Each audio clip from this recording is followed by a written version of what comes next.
Halo guys, assalamualaikum warahmatullahi wabarakatuh. Jumpa lagi sama channel Deni Sulung. Terima kasih banget yang masih like, komen, dan subscribe-nya. Semoga dengan saya selalu murah rezeki dan khususnya buat teman-teman pejuang dewasa dek manapun anda berada, tetap semangat, tetap jaga kesehatan guys. Nah di sini aku pengen cerita dikit ya pengen cerita dikit. Judulnya jangan pernah merendahkan orang lain karena nasib kita tuh nggak tahu ya,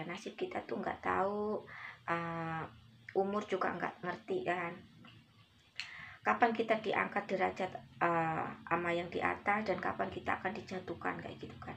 Jadi selagi kita di atas maka banyak-banyaklah bersyukur, dan selagi kita di bawah kita jangan pernah mengeluh karena roda itu berputar guys gitu.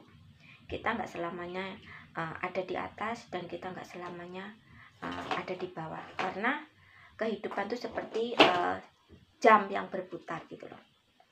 Walaupun dia diam tapi selalu berputar dan berputar dan seterusnya sampai batu nentek gitu kan. Tuh yes. Batu nentek itu apa? Ya kita tamat gitu loh. Tamat. Kita is dead gitu. Itu kayak contohnya kayak yang lagi viral itu yang bakul es gitu kan.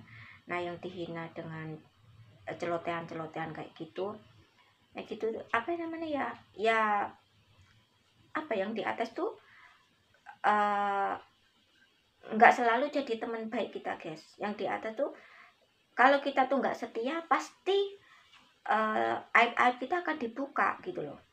Karena teman yang baik, teman yang sejati itu adalah yang di atas, karena dia sanggup mengkip gitu loh, menyimpen aib-aib kita. Tapi kalau dia udah marah pasti aib kita akan dibuka ya, contohnya seperti itu, dengan dipermalukan seperti itu. Dan derajat manusia tuh nggak ngerti kapan diangkatnya, kayak yang bakul itu. Dengan cara itu dia derajatnya diangkat, akhirnya dia viral, akhirnya dia di ini dan itu kan gitu. Nah banyak cara guys, yang kuasa tuh banyak cara untuk menjatuhkan dan mengangkat derajat umatnya gitu loh. Jadi selagi kita masih hidup, masih di atas ya, jangan pernah kita tuh bersombong diri gitu. Nah ini cerita ya guys, ini cerita dan memang benar-benar cerita nyata. Aku mempunyai family, memang benar-benar waktu itu dia tuh dipandang di dalam desanya dia gitu loh.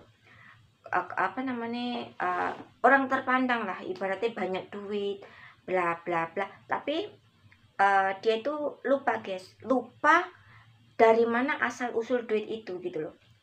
Dia dibutakan dengan uang, dia dibutakan karena uang. Dia menghalalkan banyak cara gitu loh. Uang itu asalnya dari mana? Dia tuh asal uang tuh dari keluarganya dia yang ada di luar negeri gitu loh.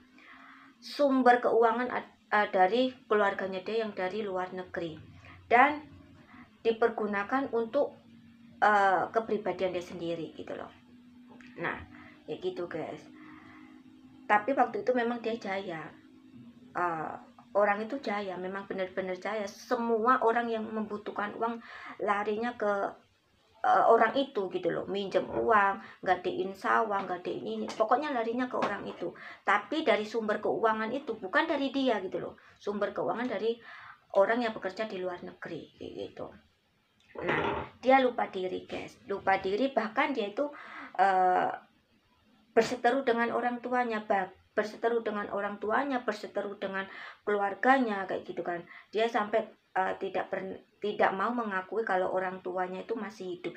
Dia tuh mengakui orang tuanya udah mati gitu loh. Orang tuanya udah mati, padahal orang tuanya itu masih hidup dan masih sehat, masih bisa jalan ke sini, masih jalan ke sana, bisa jenguk cucu, bisa jenguk anak kayak gitu. Tapi dia tuh sudah mentiadakan orang tuanya.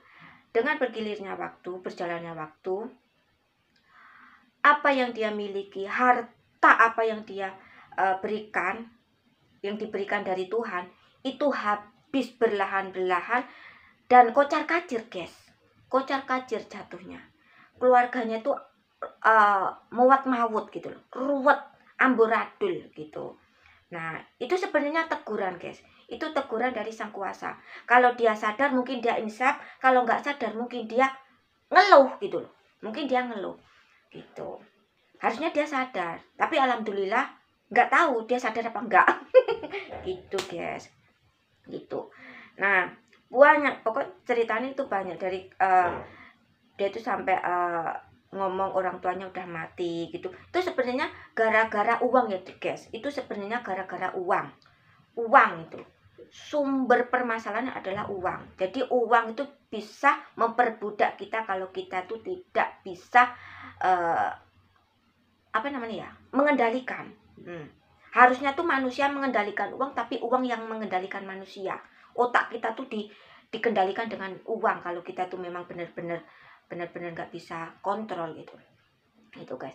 Nah, orang tua itu ya, orang tuanya mbaknya itu, dia itu ngomong sama keluarganya yang di luar negeri. Katanya dia bilang, aku pingin kurban kayak gitu.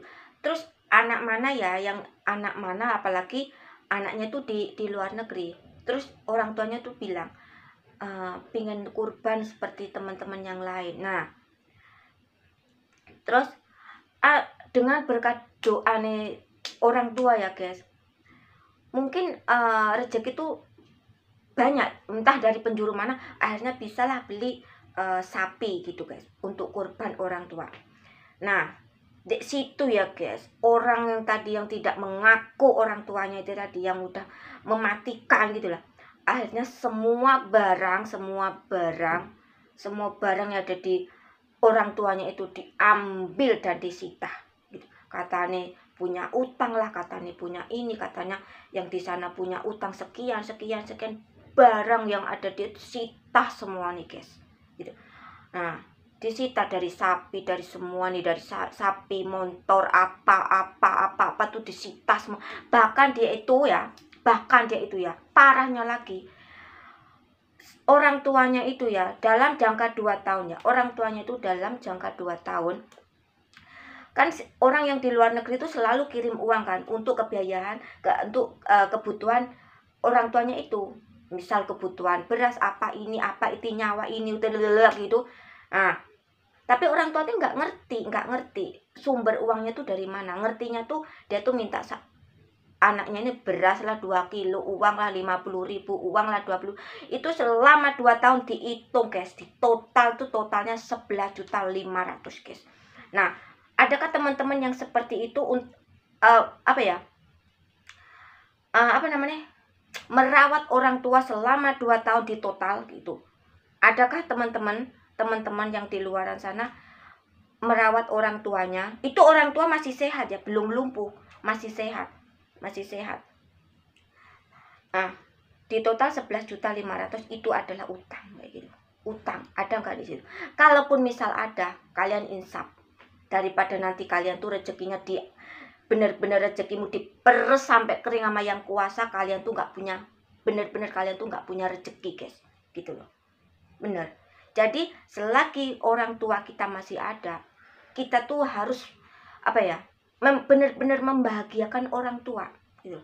Karena kita tuh ya memberi orang tua, kita tuh membahagiakan orang, kita tuh nggak bakal miskin gitu loh. Kita bersedekah nggak bakal miskin gitu loh. Nggak ada namanya sedekah miskin, nggak ada. Yang ada tuh rezeki kita tuh mengalir dari penjuru A, B, C, D, E gitu loh, guys. Nah, ini memang benar-benar cerita nyata ya, guys.